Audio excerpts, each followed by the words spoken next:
Hi, welcome back to Kingdom Portions here on Kingdom in Context. I'm Sean Griffin, and I'm accompanied by my incredible wife and co-host. Hey guys, I'm Lindsay. Shabbat Shalom. Shabbat Shalom, sweetie. Shabbat Shalom. Folks, thanks for joining us again here on Kingdom Portions. This week we're going to be looking at Numbers chapter 8 through the end of chapter 12. And as always, we're excited because we get to deal with some things that pertain to God's instructions for living, specifically with his temple and his priests. And we're going to get to look at some unique moments that I would suggest, sweetie, this is like one of the first instances of Shavuot. Yeah.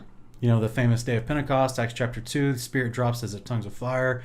The disciples spill out, you know, and they're into the streets, and people hear them speaking in other tongues, and there was an outpouring of the Spirit, and people think that's the first time something like that has ever happened, right? Because at that point, Peter starts prophesying and speaking the word and explaining Joel to people.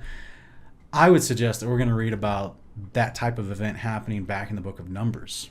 Yeah. So I'm excited about this episode, and we're also going to be discussing some of the trumpets that God uses specifically for when he returns, when the Messiah comes back. So stick with us. It's going to be a fun episode. If you haven't already, make sure to like, share, and subscribe. That's how, if you love what we're doing, it's one of the easiest ways to help us grow and help us get the word out there, because it affects the algorithms with how people see this video on YouTube. So if you would, hit the like button, push the little subscribe button, and then tap the bell. That way you're notified whenever new videos come out. We appreciate you. Also, we always try to remind folks at the beginning of these episodes that many people have asked us in the past how they can actually contribute to what we're doing. They're blessed by what we're doing. They want to donate to us.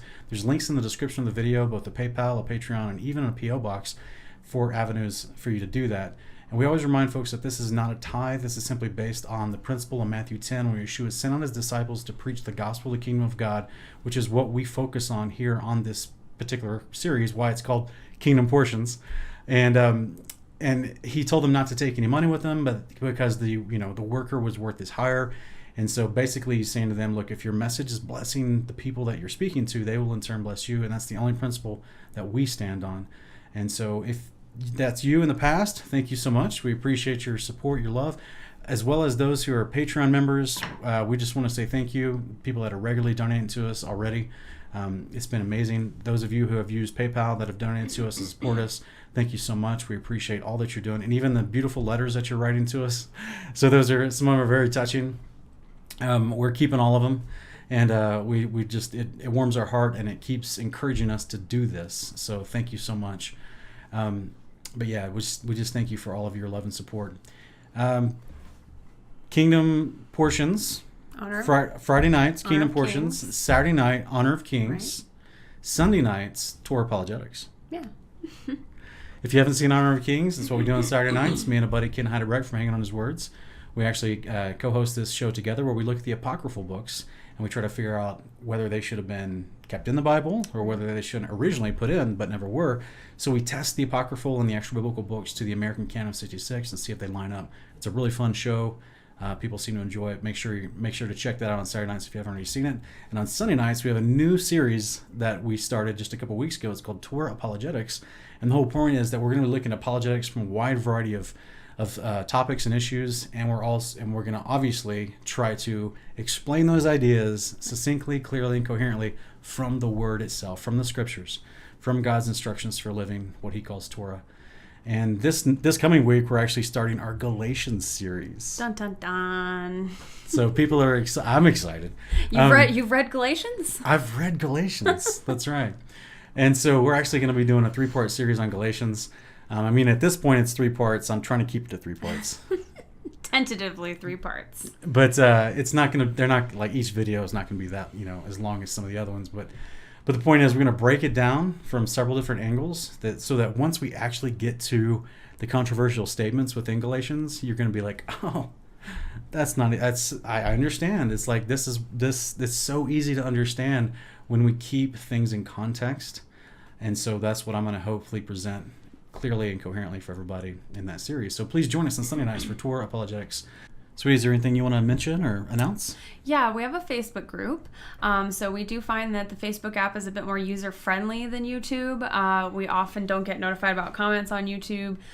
So if you want to interact with us a little bit more, you can find us at Kingdom in Context / Hanging on His Words study group. And it's, all purposes there. We fellowship, we study, we talk about current events, we pray for each other. Just any kind of stuff you imagine going on in a study group on Facebook, that's what we're doing there. So if you want to come hang out with us online, you can do that there. All right. Well, I'm excited to get into Numbers chapter 8. Yeah. Let's do it. You want to read first? You can go ahead. All right, guys. If you're following along in your Bibles at home, we're going to start in Numbers chapter 8. Then the Lord spoke to Moses, saying, Speak to Aaron and say to him, When you mount the lamps, the 7 lamps will give light in front of the lampstand. Aaron therefore did so. He mounted its lamps at the front of the lampstand, just as the Lord had commanded Moses. Now this was the workmanship of the lampstand. It was hammered work of gold. From its base to its flowers it was hammered work, according to the pattern which Yahweh had shown Moses. So he made the lampstand. Again the Lord spoke to Moses, saying, Take the Levites from among the sons of Israel and cleanse them. Thus you shall do to them for their cleansing. Sprinkle purifying water on them, and let them use a razor over their whole body. Wash their clothes, and they will be clean. And then let them take a bull with its grain offering, a fine flour mixed with oil, and a second bull you shall take for a sin offering. So you shall present the Levites before the tent of meeting. You shall also assemble the whole congregation of the sons of Israel, and present the Levites before the Lord.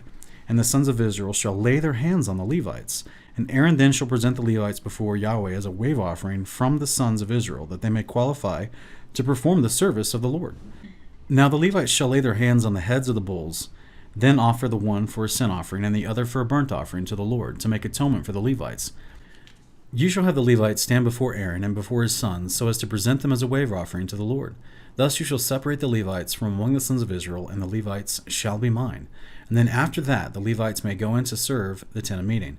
But you shall cleanse them and present them as a wave offering, for they are wholly given to me from among the sons of Israel. I have taken them for myself instead of every first issue of the womb, the firstborn of the sons of Israel. For every firstborn among the sons of Israel is mine, among the men and among the animals. On the day that I struck down all the firstborn in the land of Egypt, I sanctified them for myself. But I have taken the Levites instead of every firstborn among the sons of Israel. I have given the Levites as a gift to Aaron and to his sons from among the sons of Israel, to perform the service of the sons of Israel at the tent of meeting, and to make atonement on behalf of the sons of Israel, so that there will be no plague among the sons of Israel by their coming near to the sanctuary. Thus did Moses and Aaron and all the congregation of the sons of Israel to the Levites, according to all the Lord had commanded Moses concerning the Levites, so the sons of Israel did to them. The Levites, too, purified themselves from sin and washed their clothes, and Aaron presented them as a wave offering before Yahweh. Aaron also made atonement for them to cleanse them. And then after that the Levites went in to perform their service in the tent of meeting before Aaron and before his sons. Just as Yahweh had commanded Moses concerning the Levites, so they did to them. Now the Lord spoke to Moses, saying, This is what applies to the Levites. From 25 years old and upward they shall enter to perform service in the work of tent of meeting. But at the age of 50 years old they shall retire from service in the work and not work any more. They, however, may assist their brothers in the tent of meeting to keep an obligation, but they themselves shall do no work. Thus you shall deal with the Levites concerning their obligations. Okay, so there's Numbers chapter 8, sweetie. What are your thoughts? Well, there's some interesting wording in here. We have it saying that he's asking Moses and Aaron to present the Levites as a wave offering. Mm-hmm. So does that mean that they were actually burned on an altar and then waved before the Lord like a wave offering? I don't think that's how it goes. We're being a little facetious, guys. If you followed our channel long enough, you know that we get down to the nitty-gritty with the literal versus the figurative. So clearly we have figurative language here. From a literal action that's already been explained to us back in the book of Leviticus. Right. But the wave offering that was explained to us is a literal offering where they would, burn stuff and wave stuff. Yeah. So that's why he's comparing the Levites as a wave offering, but they're not literally being killed. Yeah. And sacrificed. So we see this type of language also used later in various books like Isaiah and where else? Micah and 1 Corinthians and a whole bunch of other places concerning Yeshua.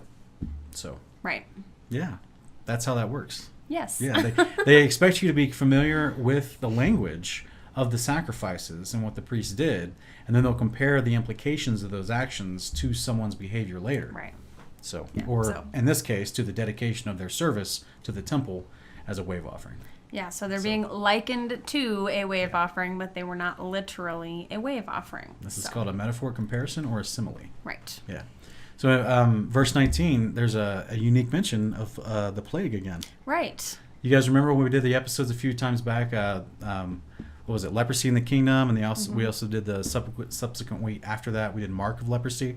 Those are the two names of those videos where we discussed this idea of leprosy and what we exegeted from scriptures, what we thought it was. And I think we're going to get more reinforcement for that idea in this particular episode as well. Right. And here's just one of them, right? Because Yeah, he says to them in verse 19. Yeah, it says, I have given the Levites as a gift to Aaron and to his sons from among the sons of Israel to perform the service of the sons of Israel at the tent of meeting and to make atonement on behalf of the sons of Israel, so that there will be no plague among the sons of Israel by their coming near to the sanctuary. Yeah. So if the regular people who aren't obeying the law for purification and cleanliness, because they're still being taught the law, right, by all these elders that we read about last week. Remember that? Last week they picked all the elders, and it was likened unto Yeshua with his disciples. So Moses had his own little crew of disciples, basically, and those were supposed to help. The Levites were to teach the people, the elders, the laws of God. The elders were to pass it on to their families and whomever they were over. So it was, authority flows downward. So it was supposedly the message was to flow downward as well. And so they were supposed to be learning how to become clean, right, therefore to come close to the inner campment, which is the tabernacle or the tent of meeting. But as we read last week, the Levites were told to camp around the immediate perimeter of the tent of meeting as a buffer between the tent of meeting and the regular peoples. And this is just more reinforcement for that idea. Right. That was setting up what we're reading here now. So Yahweh was telling them, I want them to camp close to the tent of meeting, and because he knew he was going to be exchanging, as we read last week, right? He exchanged the agreement he made to save all their firstborn sons coming out of Egypt. He just said, well, instead of all the firstborn sons of Israel, I'll just take the Levites as mine. Guys, if you can hear in the background, you may be able to hear, I'm not sure. There's a major thunderstorm going on behind us. So some fun spring thunderstorms. But this is our only night to do this. So we have to keep going. But basically, that's what we're reading about here. This concept with the Levites in chapter 8 is a fulfillment of what we read about last week, where they were basically exchanging service from the firstborns to all the Levites. And so they're living close to the tent of meeting where they're going to serve, and now they're being kind of dedicated. And what I love about this passage is that it's saying that the sons of Israel came forward and they laid their hands on them. Right. So that was really cool. It's like, they're physically transferring the obligation, right? Which is why the last verse of that literally calls it an obligation. Right. Which I think is fascinating. But if the regular people come close and their heart's not right, or they weren't following the cleanliness laws, very likely they could break out in plague. Right. Which was poorly translated as leprosy. We went over that in those other two videos, but that's why we keep referring it interchangeably as the plague. Right. Because that's really what it was, according to the original language. Yeah, and we're going to see, fulfillment of this warning a little later on in the book of Numbers when we have some bad behavior going on in the camp, and there's a plague broken out because of it. So that's right. Yeah, so it's is there anything else in this chapter that sticks out to you? No, I think we can move on. You want to start with chapter 9? Yeah, I can do that. All right. Thus the Lord spoke to Moses in the wilderness of Sinai in the first month of the second year after they had come out of the land of Egypt, saying, Now let the sons of Israel observe the Passover at its appointed time. On the 14th day of this month at twilight you shall observe it at its appointed time. You shall observe it according to all its statutes and according to all its ordinances. So Moses told the sons of Israel to observe the Passover. They observed the Passover in the first month on the 14th day of the month at twilight in the wilderness of Sinai, according to all that the Lord had commanded Moses, so the sons of Israel did. But there were some men who were unclean because of a dead person, so they could not observe Passover on that day. So they came before Moses and Aaron on that day. Those men said to him, Though we are unclean because of the dead person, why are we restrained from presenting the offering of the Lord at its appointed time among the sons of Israel? Moses therefore said to them, Wait, and I will listen to what the Lord will command concerning you. Then the Lord spoke to Moses, saying, Speak to the sons of Israel, saying, If any one of you or your generations becomes unclean because of a dead person, or is on a distant journey, he may, however, observe the Passover to the Lord. In the 2nd month, on the 14th day at twilight, they shall observe it. They shall eat it with unleavened bread and bitter herbs. They shall leave none of it until morning, nor break the bone of it. According to all the statute of the Passover, they shall observe it. But the man who is clean and is not on a journey, and yet neglects to observe the Passover, that person shall then be cut off from his people, for he did not present the offering of the Lord at its appointed time. That man will bear his sin. If an alien sojourns among you and observes the Passover to the Lord, according to the statute of the Passover and according to its ordinance, so he shall do. And you shall have one statute, both for the alien and for the native of the land. Now on the day that the tabernacle was erected, the cloud covered the tabernacle, the tent of the testimony, and in the evening it was like the appearance of fire over the tabernacle until morning. So it was continuously. The cloud would cover it by day, and the appearance of fire by night. Whenever the cloud was lifted from over the tent, afterward the sons of Israel would then set out, and in the place where the cloud settled down, there the sons of Israel would camp. At the command of the Lord, the sons of Israel would set out, and at the command of the Lord they would camp. As long as the cloud settled over the tabernacle, they remained camped. Even when the cloud lingered over the tabernacle for many days, the sons of Israel would keep the Lord's charge and not set out. If sometimes the cloud remained a few days over the tabernacle, according to the command of the Lord, they remained camped. Then, according to the command of the Lord, they set out. If sometimes the cloud remained from evening until morning, when the cloud was lifted in the morning, they would move out. Or, if it remained in the daytime and at night, whenever the cloud was lifted, they would set out. Whether it was 2 days, or a month, or a year that the cloud lingered over the tabernacle, staying above it, the sons of Israel remained camped and did not set out. But when it was lifted, they did set out. At the command of the Lord they camped, and at the command of the Lord they set out. They kept the Lord's charge according to the command of the Lord through Moses. Okay, thank you, sweetie. Sure. All right, so quick question. They're doing Passover, right? Mm-hmm. And they're doing this Passover, like a second Passover, right? Is that my here? This is the second one they did. Yeah, it talks about how they kept the first one, but when they were keeping the first one, these other guys came around and were like, hey, we're unclean. We can't keep this one. Yeah, which I thought was interesting because pretty sure they were already given the instruction, like they were supposed to be clean, and these guys are still asking, even though we're unclean, why can't we bring our sacrifices to Yahweh? Right.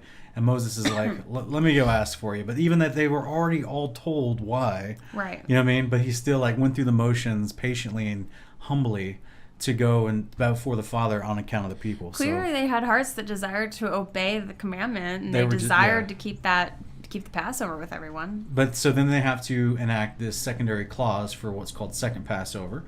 And were those guys that missed the first Passover, were they penalized?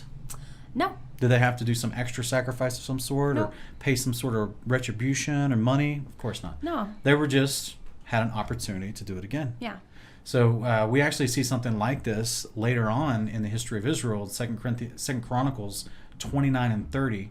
We're not going to be reading it. It's a longer passage, unfortunately. We don't have time to read it all, but I highly encourage the viewer after the video to go check out 2 Chronicles chapter 29 and 30, where you'll see the entire nation of Israel missed first Passover. Right. And they had to do second Passover. There were some people that were ready for it, and there were some people that weren't. And so they had to wait and all do second Passover together. But the Father blessed them, and they ended up celebrating the Feast of Tabernacles for 14 days instead of 7 in the second month. And they were just having a revival, basically. They were just having a great time. So, and the Father blessed them, Right. So it's... what I'm getting at here is the Father himself, even though he set down this instruction for Passover and unleavened bread to be celebrated every year, starting on the 14th and then leading into the 7-day feast, he's not, even the Father himself, in his quote-unquote law, his instruction for this thing, he's not being a legalistic Nazi about this. Is Nazi the right word when we're talking about? So he's... I think it's a typical word that is used in that sort of context when someone's being overbearing about something. Yeah, he's not being overbearing about the instruction just because some guys missed it. You know what I mean? So he gives them a secondary option to do it, and with no extra requirements or penalties. Right. You know what I mean? I think it's pretty wild. So it's so merciful and so loving, and this is why these are considered eternal commands. Right. But the Father knows life happens. We're in this current life where not everything is perfect, and so he's very understanding. Yeah, he truly is. And so I just think people need to remember that when they're reading about some of these actual laws from the quote-unquote law of God. But that's what comes to my mind right off the bat. Yeah, and something that we wanted to mention in regards to the second Passover is that if you're someone who does keep the feasts and the Sabbath and stuff, you've probably heard some people talking about how they believe that we should all be keeping the second Passover because we don't meet the criteria for the first Passover. And in all reality, I would say if you're convicted to keep the second one rather than the first, that's fine. I don't think it's wrong to, but we can't keep it according to the statutes to their letter anyways while we're in the dispersion. So what matters is that you're trying to keep it. So whether you keep the first one or you think because we're out in the dispersion, we're on a journey, so to speak, you should be keeping the second one.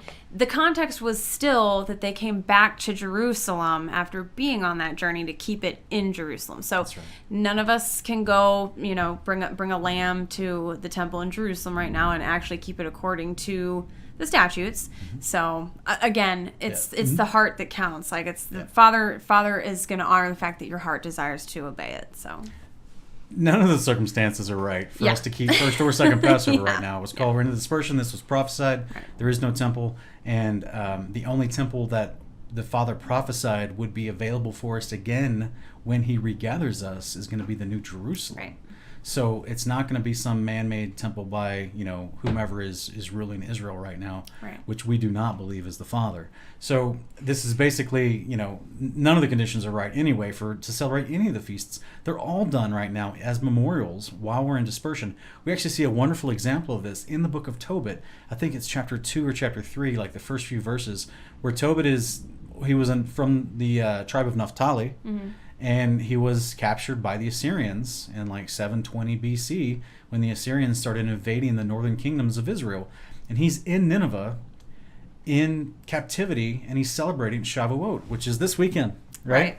So he's celebrating Shavuot in Nineveh, so on the other side of the Euphrates, out of the land of promise, in dispersion, literally in captivity as an exile. And he's celebrating Shavuot simply by doing a memorial meal. Yeah. Because that's all he could do. It's a wonderful example for us today when we realize that these eternal instructions are eternal. Right. And that they're not going anywhere. And that it's part of the Father's behavior, His ways, and that He's asked us to do them perpetually if we are in faith and obedience with Him.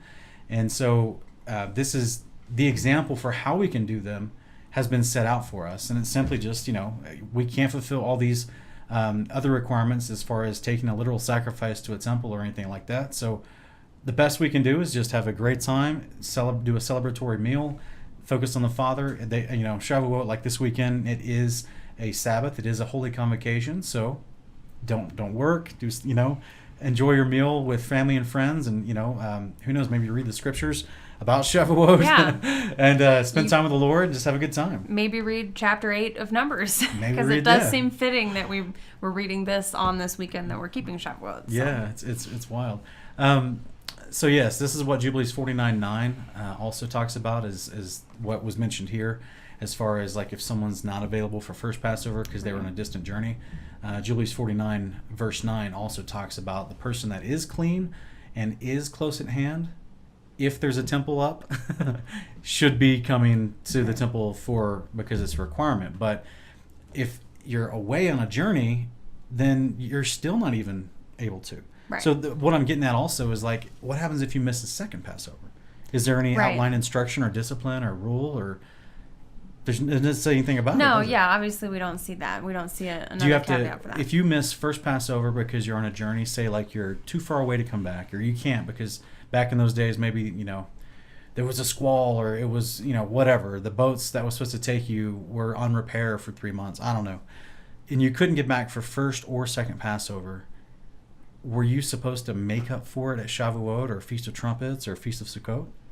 Well, we don't see anything written that says so. Exactly. You weren't penalized. I mean, I think it's very interesting.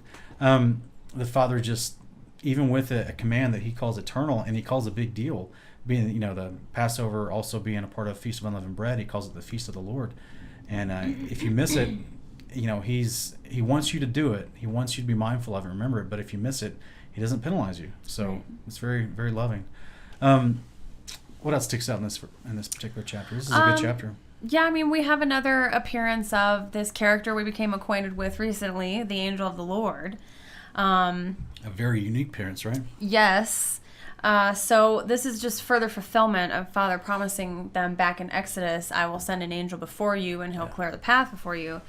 And I think, most of us probably read this and see the underlying spiritual lesson there of letting the Father, guide your steps, letting him tell you when to get up and move and when to stay and those kind of things. So. Sure. Yes, sweetie. I mean, this is the same angel Lord we saw back in Exodus 23, Exodus 33, when he descended and spoke with Moses, and in the tent of meeting. We also, back in Leviticus 9, when the moment with Aaron's two sons offered strange fire, angel Lord was there in their midst, the glory cloud, that he was the one that was descending.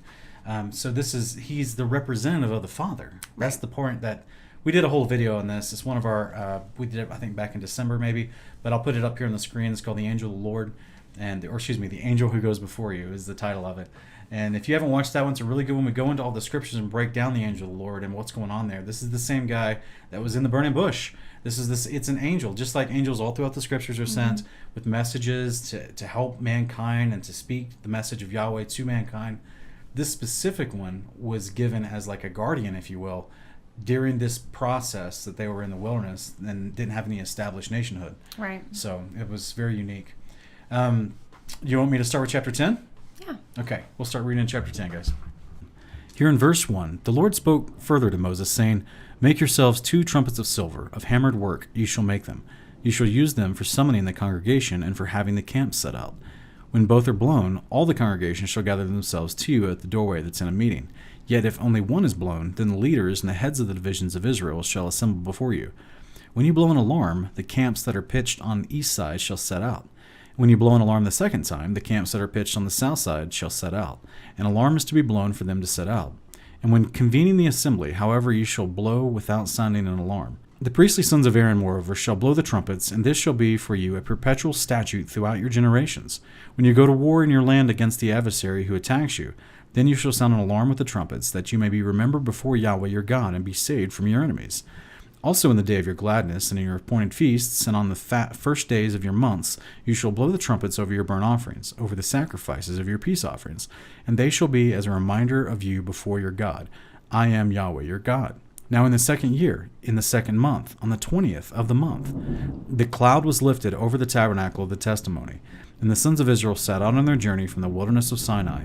Then the cloud settled down in the wilderness of Paran. So they moved out for the first time according to the commandment of the Lord, through Moses. The standard of the camp of the sons of Judah, according to their armies, set out first, with Nahshon the son of Amminadab over its army, and Nathaniel the son of Zuar over the tribal armies of the sons of Issachar, and Eliab the son of Helon over the tribal armies of the sons of Zebulun. Then the tabernacle was taken down, and the sons of Gershon and the sons of Merari, who were carrying the tabernacle, they set out. Next, the standard of the camp of Reuben, according to their armies, set out with Eliezer the son of Shadur over its army, and Shelemiel the son of Zereshaddai over the tribal army of the sons of Simeon, and Eliasaph the son of Duel over the tribal army of the sons of Gad. Then the Kohathites set out, carrying the holy objects, and the tabernacle was set up before their arrival. Next, the standard of the camp of the sons of Ephraim, according to their armies, were set out, with Elishama the son of Ammihud over its army, and Gamaliel the son of Pedazur over the tribal armies of Manasseh, and Abidan the son of Gideoni over the tribal armies of the sons of Benjamin. Then the standard of the camp of the sons of Dan, according to their armies, which formed the rear guard for all the camps, they set out, with Ahiezer the son of Ammishaddai over its army, and Pagiel the son of Achran over the tribal armies of the sons of Asher, and Ahira the son of Enan over the tribal army of the sons of Naphtali. This was the order of the march of the sons of Israel by their armies as they set out. Then Moses said to Hobab, the son of Ruel, the Midianite, Moses' father-in-law, We are setting out to the place which Yahweh said, I will give to you. So come with us, and we will do good for you. For the Lord has promised good concerning Israel. But he said to him, I will not come, but rather I will go to my own land and relatives. And then Moses said, Please do not leave us, inasmuch as you know where we should camp in the wilderness, and you will be as eyes for us. So it will be, if you go with us, that whatever good the Lord does for us, we will do for you. Thus they set out from the mount of the Lord 3 days' journey, with the ark of the covenant of the Thus they set out from the mount of the Lord 3 days' journey, with the ark of the covenant of the Lord journeying in front of them for 3 days, to seek out a resting place for them. The cloud of the Lord was over them by day, and when they set out from the camp.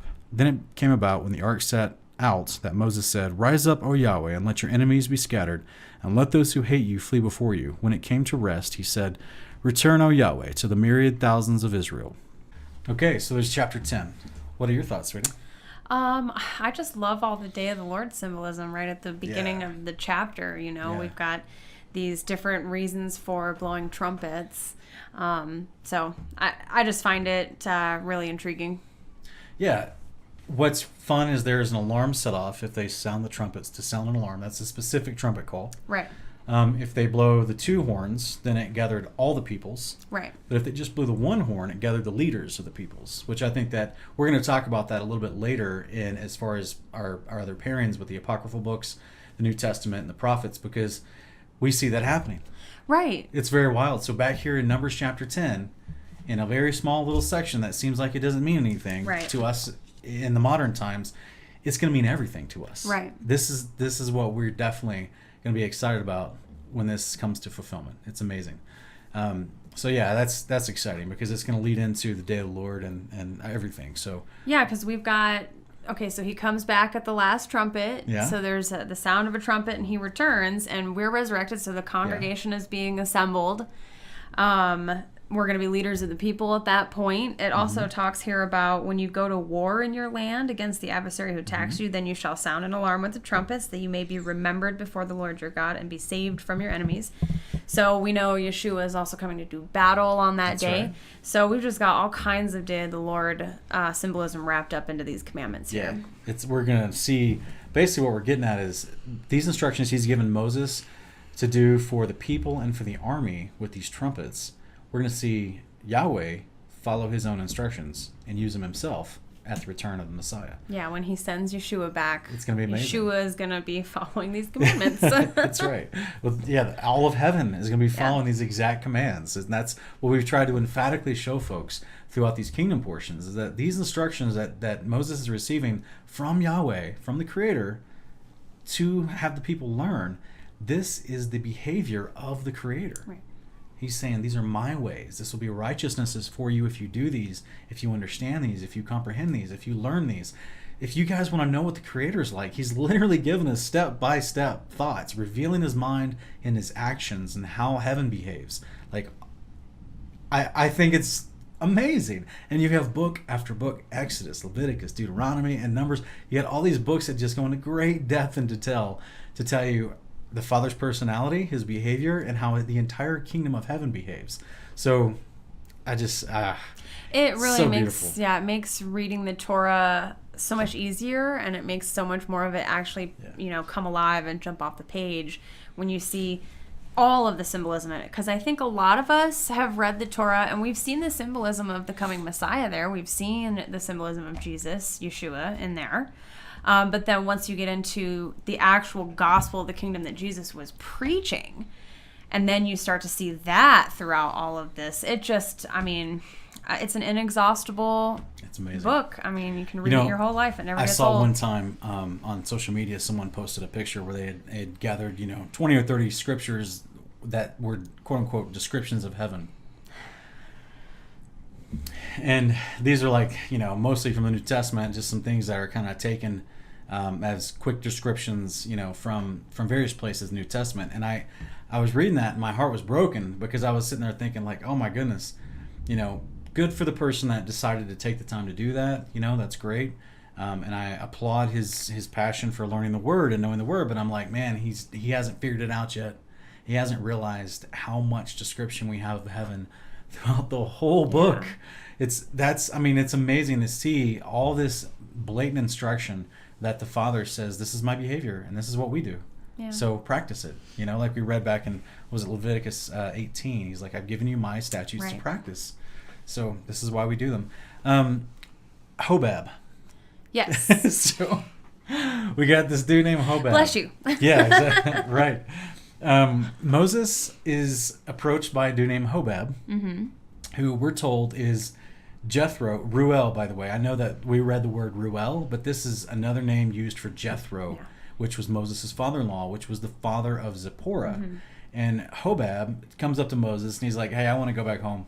Because remember back in Exodus 18, before they started this whole journey, well, I think it was like 2 months. Yeah. No, it was three months because they were about to do the Mount Sinai thing. So it was 3 months after they left Egypt. We have Jethro finding Moses and all the Israelites out in the wilderness because they knew the area, which is exactly what Moses tells Hobab, right? You know the wilderness, where we're going. And so he brings his sons and Zipporah back to him. And apparently, it doesn't say specifically, but apparently Hobab stays with him.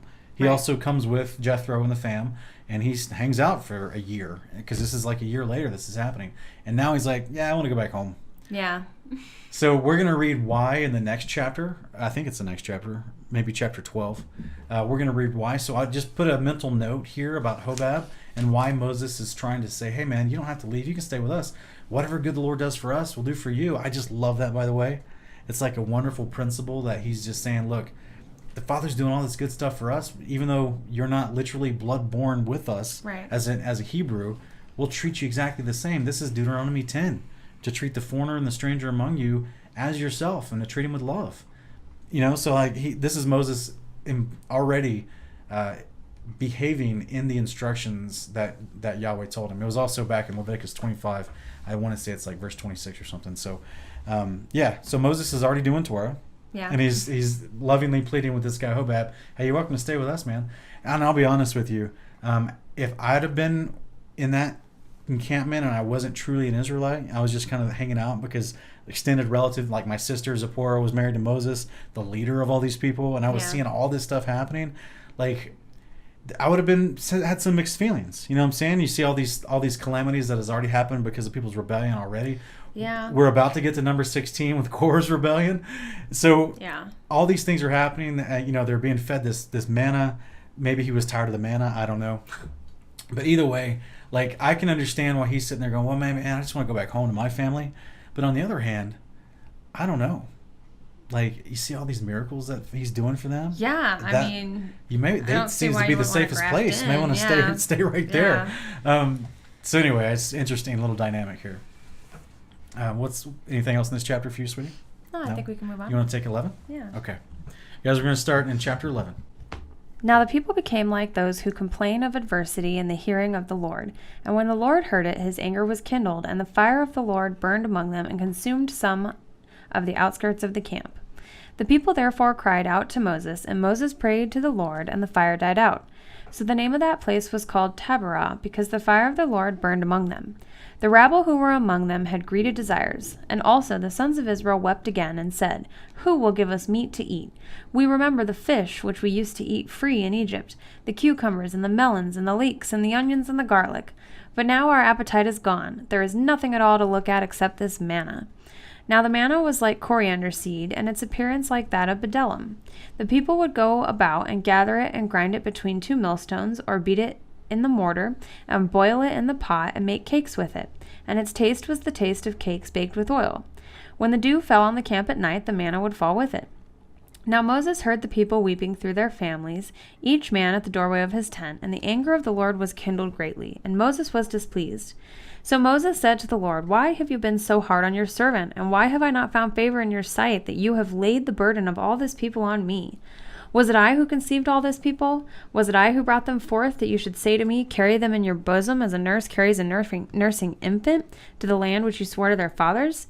Where am I to get meat to give all this people? For they weep before me, saying, give us meat that we may eat.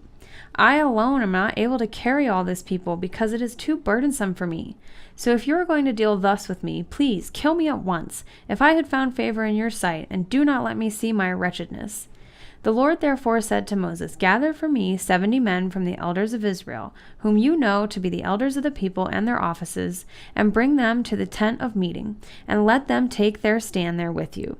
Then I will come down and speak with you there, and I will take of the Spirit who is upon you, and I will put it upon them, and they shall bear the burden of the people with you, so that you will not bear it alone.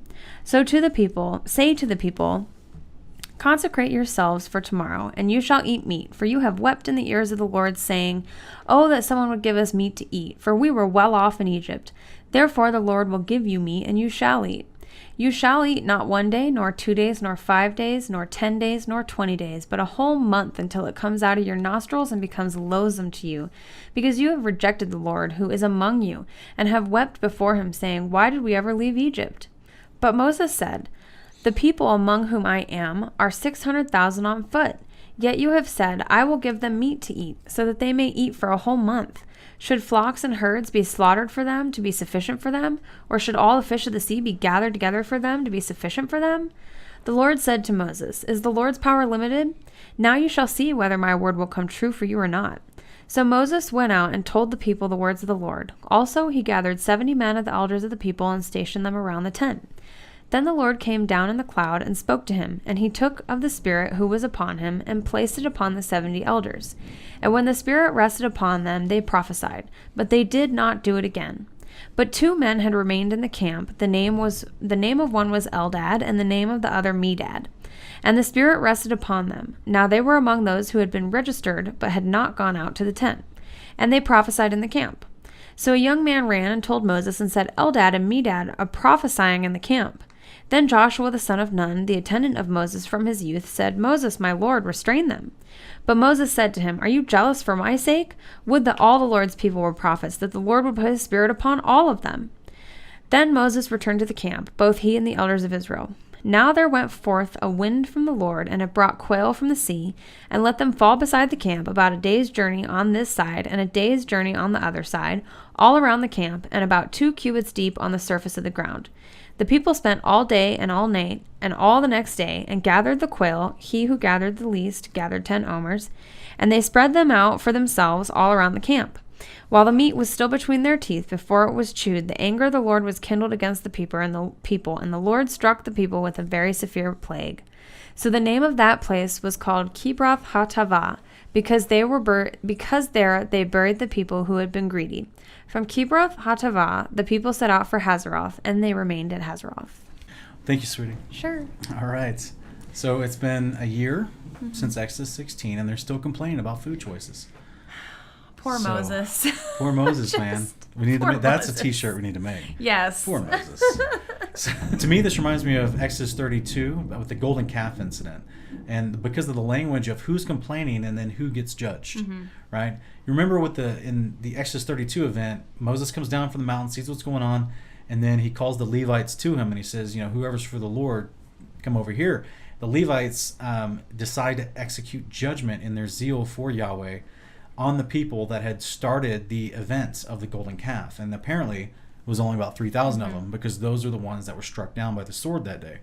So I personally see a parallel here, because it doesn't tell you how many people died. Right. It just tells you a certain people complained, and then later when this happened, a certain amount of people died and perished, and they were buried in the desert. So this is kind of, to me, the vague wording, but you kind of have to take the full context of the story and kind of line up the descriptions about it, so you understand not everyone perished, obviously, right.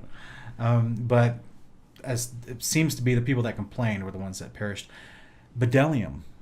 Yeah. Bdellium, guys, I'll put this up on the screen. I looked up bdellium. Apparently inside it's like a really dark grape, but on the outside it's like a fuzzy peach with white shininess. So many people would use this in a descriptive way to say that something kind of had a pearly shine to it. So that's just gives us a further description of this manna. Because remember back in Exodus, we said supposedly it tastes like honey and coriander seed. Right. So apparently if it's kind of white and shiny, then they could have seen it on the desert floor when they picked it up in 6 days a week. So so basically what this means is, if this angel in the cloud gets up and moves and the whole camp moves, and that means the manna falls in a different spot. Right. So this is not just like some coincidence. They just magically, you know how atheists will try to be, or modern science will try to say, oh well, even if there was some sort of dew that fell out of the earth, it was just because of the environment that they were in the desert at that time, with the evaporation and the heat changes and the coldness at night. And then apparently this was just following them around. Right. So it's very specific, all these details lined up, and it just makes it wonderful to show the provision of our Father. Yeah. He's amazing. What sticks out to you, sweetie? This is another one of my favorite chapters for the spiritual implications. we have these people that they've been brought out of bondage, pure slavery in Egypt, and they're, being shown all these signs and wonders. They've been literally saved by their God. And they come out into the wilderness, and he's literally feeding them bread from heaven. Food of angels. And they're complaining about missing the food of Egypt. And so every time I read this chapter, it slips into my mind of don't be those guys. Like, don't come out of my former bondage and then have moments where I'm like missing my old sinful way of life. That's the only way I can look at what's going on here, where they've totally lost their gratitude for everything he did for them. And now they're just whining and moaning because they're bored with what's on the menu every night. Yeah. So, and then it also is this whole nother level of understanding and compassion for Moses and what Moses was dealing with, because legally speaking, he was leading 600,000 adults through the wilderness, but spiritually and emotionally speaking, he's leading 600,000 adult babies, or however many of the people were complaining about this. Yeah. They're being big babies, and he's even like trying. 2 chapters ago, they just had Passover lamb. Right, and he's even it's like they're fighting siblings too. Like, people are coming to him like, Moses, these guys were prophesying and they're not allowed to. Like, yeah, it's just, I can see why he would be saying to the father, just kill me. If you're going to keep sending me through the wilderness with these people, he still had 38 more years to go, so it's both. It's, it reminds me to be very, very grateful for what he pulled me out of. It also reminds me of any kind of responsibility you and I have as, people who are trying to teach others the gospel, and to have, his patience and his humility, and to not get to a point where you're saying, get me out of here. I can't take this anymore. I don't think we'll ever get to his level of stress. He had quite a bit more going on than us, but I can understand. I have moments in my life where I'm like, wow, I kind of understand how Moses was feeling that day. So, well, it is fun that you mentioned the outpouring of the Spirit that we see, because the actual descriptions, there's this glory cloud comes down, because the angel's inside of it. Remember this, guys, and this is important. I want to tie this into modern day thought in modern day churches. So this cloud by day, fire by night cloud comes down, because inside of it is the angel of the Lord that's going before them.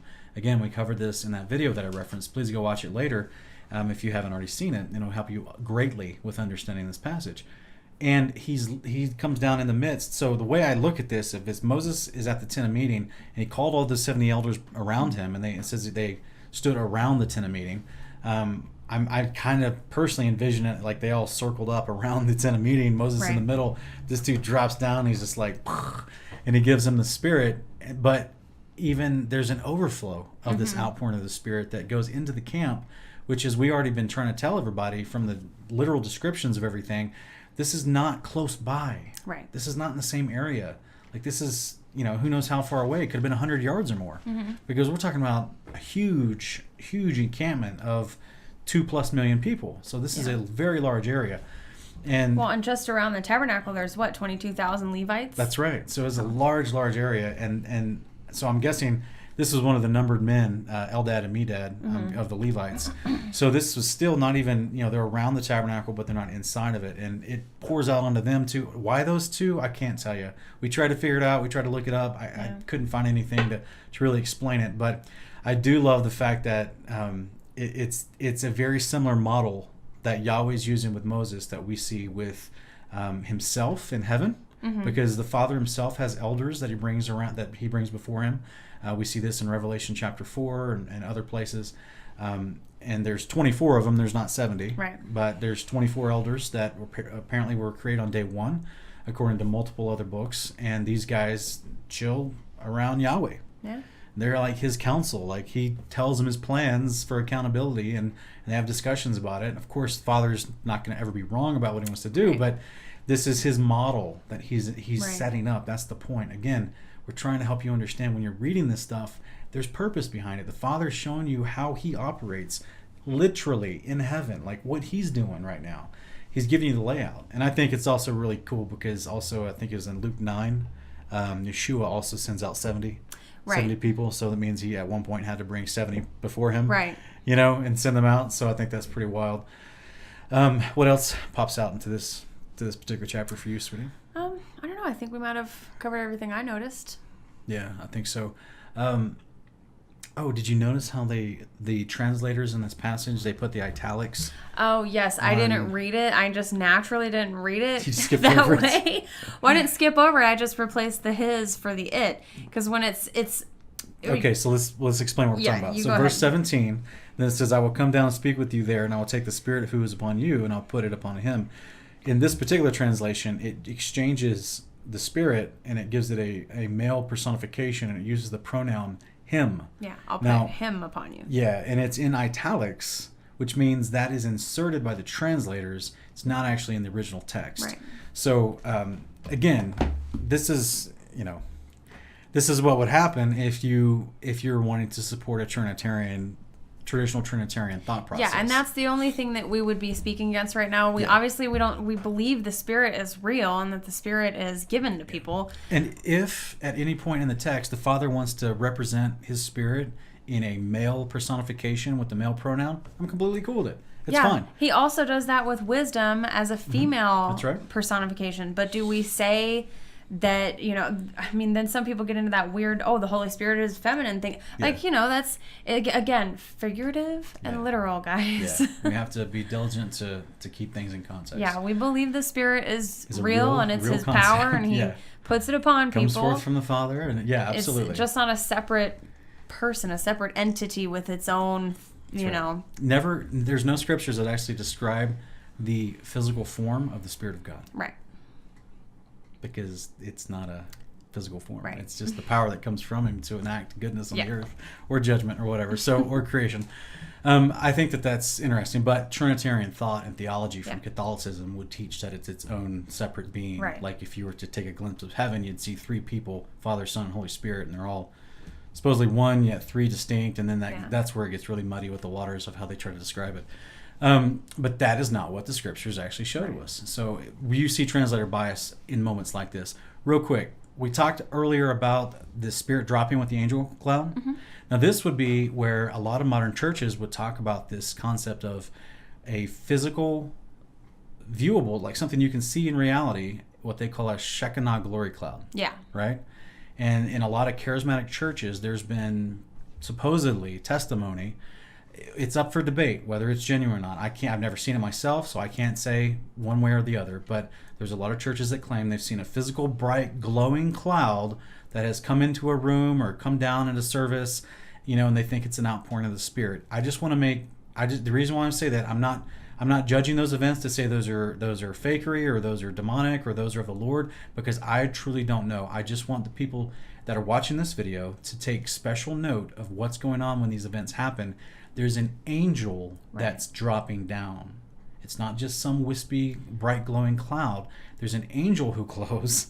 There's an angel with the power and the glory of God that's dropping down to give a message, or to, in this case, do the outpouring, be the conduit for the outpouring of the Spirit that he drops down. So the Father uses a process all throughout the Old Testament. What I think is interesting, sweetie, is remember I did that debate a couple months ago with the Orthodox rabbi? Mm-hmm. And I brought up this concept of the angel that went before them in Exodus, and that there was an angel in the burning bush, and he didn't understand that concept. And I was like, wait, you don't believe in angels? And he was like, no, I don't think angels are real. And then he was like, he didn't think there was an actual angel in the burning bush, which is what the text says. He didn't think there was an angel that went before them, a physical guardian angel that we've been reading about. And so wouldn't that make perfect sense? If that is where you're getting your paradigm of teaching, passed down from generation after generation, because this was a debate that we even read about in the book of Acts, between the different sects of religious leaders, Sadducees and Pharisees. Some of them didn't believe in the resurrection or in angels. That was the Sadducees at that specific time. This is what caused me to actually ask this guy, are you a Sadducee? Mm-hmm. Is that the Orthodox rabbi that you claim under? And he's like, no. But he held the same type of belief, which was that there was no physical agents that the Father used, that it was just a glory cloud, right? Yeah. Which is non-tangible, and it doesn't line up with the text itself. So I just think it's interesting how far back some of these misconceptions go. Yeah, another thing to take note of with the glory cloud coming down in this instance, these people were consecrated and set apart and prepared to be in the presence of his glory. So They were clean. Yeah, so again, we don't want to say someone's experience isn't a true experience, but I'm pretty sure that anyone being in that presence of the Father, not in the right state, whether physically unclean or unclean in the heart, they're not going to survive that encounter. Like, period. They're going to be killed from that encounter. That's the whole point of, consecrating yourself and being set apart to be in his presence, because there's that physical interaction that happens there. And so that's right. It's just something to take note of. Yeah. So like we're saying, the scriptural precedent that we're seeing in these events from Exodus through Numbers doesn't line up with the testimonies that we hear from modern day churches. Right. Again, we're not casting blanket judgment on people that claim those events happened. I attended a Bible college where they claimed that they had seen events like that back in the 70s. Some of the older gentlemen that were in leadership position in that particular Bible college. So I'm not claiming that there's lying happening. I'm not claiming that it's not of the Lord. I do not want to blaspheme what the Father does and say that it was demonic when it was really him. I wasn't there. I don't know. All I know is that the conditions that we see in Scripture are not the same. So that's immediately a red flag for me. And the people that are claiming to get close to this quote-unquote glory of the Lord in moments where it's physical, tangible, something that shows up in reality, they haven't prepared themselves like the people had to in the Old Testament. Right. And we already have spent multiple videos explaining from Scripture what happens when someone doesn't prepare themselves and they get close to the actual glory of the Lord. They come away with leprosy. Yeah. So, and we're about to read about that right now in chapter 12. Nice segue, babe. Yeah. So let's go to it, guys. So here in verse 1, it says, "And then Miriam and Aaron spoke against Moses because of the Cushite woman whom he had married, for he had married a Cushite woman. And they said, 'Has Yahweh indeed spoken only through Moses? Has he not spoken through us as well?' And Yahweh heard it. Now the man Moses was very humble, more than any man who was on the face of the earth. And suddenly Yahweh said to Moses and Aaron and to Miriam, 'You three come out to the tent of meeting.' So the three of them came out. Then the Lord came down in a pillar of cloud and stood at the doorway of the tent, and he called Aaron and Miriam. And when they had come both forward, he said, 'Hear my words now. If there is a prophet among you, I, Yahweh, shall make myself known to him in a vision. I shall speak with him in a dream. Not so with my servant Moses. He's faithful in all my household. With him I speak mouth to mouth, even openly, and not in dark sayings. And he beholds the form of Yahweh. Why then were you not afraid to speak against my servant, against Moses?' So the anger of Yahweh burned against them, and he departed. But when the cloud had withdrawn from over the tent, behold, Miriam was leprous, as white as snow. As Aaron turned toward Miriam, behold, she was leprous. Then Aaron said to Moses, 'O my Lord, I beg you, do not account this sin to us, in which we have acted foolishly, in which we have sinned. Oh, do not let her be like one who's dead, whose flesh is half eaten away when it comes from his own mother's womb.' Moses cried out to Yahweh, saying, 'O God, heal her, I pray.' But the Lord said to Moses, 'If her father had spit in her face, would she not bear her shame for 7 days? Let her be shut up for 7 days outside the camp, and afterward she may be received again.' So Miriam was shut up outside the camp for 7 days, and the people did not move on until Miriam was received again. Afterward, however, the people moved out from Hazeroth and camped in the wilderness of Paran." Okay, so there it is, guys. Yep. This is what we've been talking about multiple episodes, but also this one as well, right? There's conditions to come before the Lord. Right. Miriam came before him with a very wrong heart. Yeah. Right? She was grumbling, complaining against leadership. Again, next week, join us next week. We're going to talk about the chapter 16, where we see Korah do the same thing. Yeah. It turns out even worse for Korah and his whole family and about 240 other people. So this is, Miriam actually got off easy, to be honest with you. So, and Aaron, I mean, I don't know what to say. Super mercy shown to Aaron. I mean, this guy seems to be highly impressionable, to be honest. My suspicion, and I'm allowed to say this because I'm a woman, my suspicion is that Miriam is probably the one that made an issue of the Cushite woman, and she worked up Aaron to support her. I highly doubt that Aaron on his own would have really made any kind of an issue about it, especially after everything he'd already been through. That's right. So... And like we talked about earlier, remember we read back in chapter 10 about Hobab? And I said take a mental note of Hobab. Well, Hobab comes into this particular moment right here with Miriam and Aaron. All right, so Moses married a Cushite woman. Does he have 2 wives now? That is what some people argue. That is what some people assert. Right. So most scholars would agree and claim, because of the course of events, that Zippor died. It just wasn't recorded. This is why her brother, Hobab, wanted to go back home. Yeah. Because his immediate connection to them was gone, if Hobab was feeling like a protective older brother or whatever, it's likely he that just wanna go Jethro sent him there to be a protective Yeah. older brother. It's very likely. Yeah. Oh, yeah, because of Jethro already seemed overbearing anyway. Yeah, because he had Zipporah back right. home with them while they were being brought out of Egypt to begin with. So I could see his character being that type of father that would say, all right, you're going with your sister. Yeah, so Hobab goes back, or he wants to go back because Zipporah is gone. It doesn't really say if he leaves or not. We kind of get the inclination that Hobab stayed because of how Moses pleaded with him, but it doesn't really say. Yeah. But Moses is single again. He's on the market. He's 81. He's on the market, man. He's ready to get out there and get to Hebrewing, having coffee with some of the local ladies. So anyway, it's a bad joke. I don't know where he found the Cushite woman, to be honest. Was she part of the mixed multitude from Exodus 12:38? Maybe. This is where there were some Ethiopians in Egypt. Yeah, but some people would say this is where the book of Jasher becomes relevant. Again, we have our own suspicions about the modern day version of the book of Jasher and how much reliable information is in there. But some of the information that's in there says that during the time period that Moses was exiled from Egypt and was on the run, before he met Jethro, that he spent time among the Cushites. And he was literally their leader for like 18 years and their leading chief commander and warrior. So this could be the connection there where he would even known of a woman from the Cushites, because I don't know. There's a lot of speculation. I'm just trying to help people brainstorm about this. If you know, put it in the comments. But it's our understanding that Zipporah is passed on and Moses is remarrying. This is not uncommon. We see Abraham remarried 126. Yeah. So it's like these guys are just super, super healthy. And and they're also just in the same geographical region. Yeah. He's a leader of a large group of people. Yeah. I mean, there might still be politics going on, in the nations around them and with him and whatever. Maybe. So, I mean, it's not out of the realm of possibility that, he was interacting with Cushites throughout this time anyways. It doesn't say, but there could have been diplomats from other nations that come out to present gifts to them or something. Who knows? Because remember, the whole region heard about these guys leaving Egypt. Jethro tells us in Exodus 18 that we've all heard what Yahweh did to you guys bringing you out of Egypt and how he displayed his signs and wonders. And Egypt is decimated at this point. Right. Okay, so we're talking about at that time a superpower with a huge army, and they're decimated. Yeah. Lost all their army, their city, their agriculture, their economy is destroyed. Multiple cities are destroyed. Their livestock, their land, literally, that's burned with the fire and ice and the plague.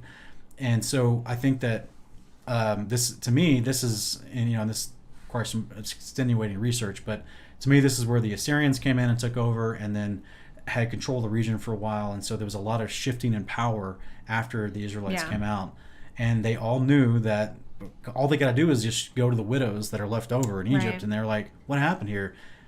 This happened, and what? All the slaves left with your gold and silver, and they're out in the wilderness? Yeah. So this is why Amalek tried to go attack them later, and then the point is, people know about Israel chilling in the wilderness. We even see this later in the book of Joshua, chapter 6, where Rahab tells them, hey, the people of the land are melting with fear because they heard about how your God's protecting you and what he's doing for you. So people know about him somehow, some way. Moses marries another lady, and, good on him, I guess. Rest in peace, Zipporah. And Miriam is not happy. Yeah, she's clearly clearly has a problem with it, so we don't know what her problem was. Another thing, people try to make it a race thing. People try to speculate, and I don't know, and I don't care why she had a problem with the Cushite woman. Yeah. The lesson is, don't. This is the father. This is the person the father said he's going to be the leader over everybody. Right. And Miriam and Aaron are like, hey, what's the deal with Moses? He's not so special. God spoke to us too, right? Yeah.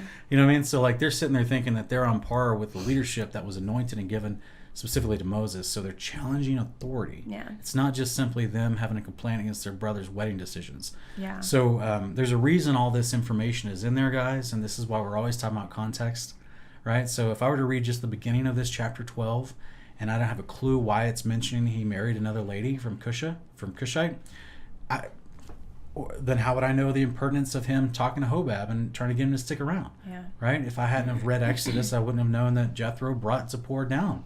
Right? And that's where Hobab came from. You know what I'm saying? Because he was the son of Jethro. So there's just all these little things that we just have to read the whole story, you know, so we can get a full, well-rounded picture of all these things. Like we've been talking about this whole episode, we wouldn't even understand why Miriam comes away from this moment leprous. Right. If we hadn't have already realized through all these other events that, oh my goodness, you step before God's presence, even coming through this angel, and your heart's bad, your skin's going to be affected when you walk away. So, it just reminds me of what Jesus was talking about in Matthew 15, right? He's like, it's not what you put in your body that makes you unclean. It's what comes out of the mouth is what comes out of the heart. That's what makes you unclean. Right. So we see that exemplified with Miriam right here. So I think that's in Matthew 15, verse 15 through 20. But okay, what else in this? Was there anything else in this that stuck out to you? Should we go into our pairings? Yeah, I think we can get to our pairings. Okay. Well, guys, our first pairing we're going to look at is going to be in the book of Joel, and this is just going to be chapter 2, verses 1 through 11. Blow a trumpet in Zion, and sound an alarm on my holy mountain. Let all the inhabitants of the land tremble, for the day of the Lord is coming. Surely it is near. A day of darkness and gloom, a day of clouds and thick darkness. As the dawn is spread over the mountains, so there is a great and mighty people. There has never been anything like it, nor will there be again after it, to the years of many generations. A fire consumes before them, and behind them a flame burns.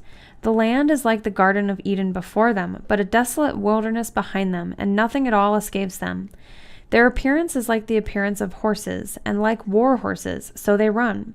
With a noise as of chariots, they leap on the tops of the mountains, like the crackling of a flame of fire consuming the stubble, like a mighty people arranged for battle. Before them the people are in anguish, all faces turn pale.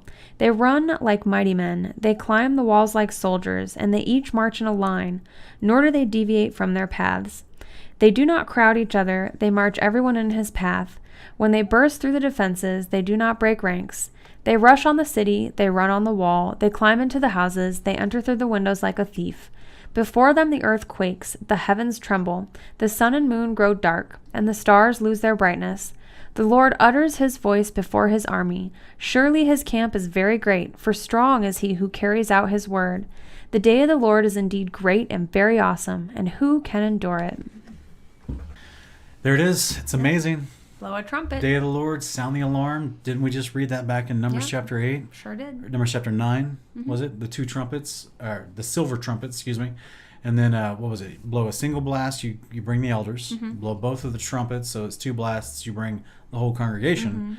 But then if you actually do a separate blast, a distinctive one called blowing the alarm, it's time for war. Right. And that's what we saw the Father do, and what he's prophesying he's going to do on the day of the Lord when he returns with his angels. So real quick, let's read in Matthew 24, when Yeshua, sent by the Father, the Son of Man, who enacts judgment on the world, and at the return of the Son of Man, comes back with angels, right? And let's read about the trumpet again. This is in Matthew 24, 29 through 31. But immediately after the tribulation of those days, the sun will be dark and the moon will not give its light. The stars will fall from the sky, and the powers of heavens will be shaken. Then the sign of the Son of Man will appear in the sky, and all the tribes of the earth will mourn. They will see the Son of Man coming on the clouds of the sky with power and great glory. And he will send forth his angels with a great trumpet, and they will gather together his elect from the four winds, from one end of the sky to the other. So, you mean we're not that army coming down with him? That's right. We're the elect that's being gathered by the angels. Yeah. We're not the angels coming down with him. Yeah, we're not the Joel 2 army, guys. No, we're not coming to do battle. Yeah, Matthew 24 should clear up any questions about what's going on in Joel 2. That's not us coming down with him. And it's talking about them being people because angels look like men. That's so right. It's not... Right. These are angels coming down with him. Yeah, We're going to be spared from the wrath. Yeah.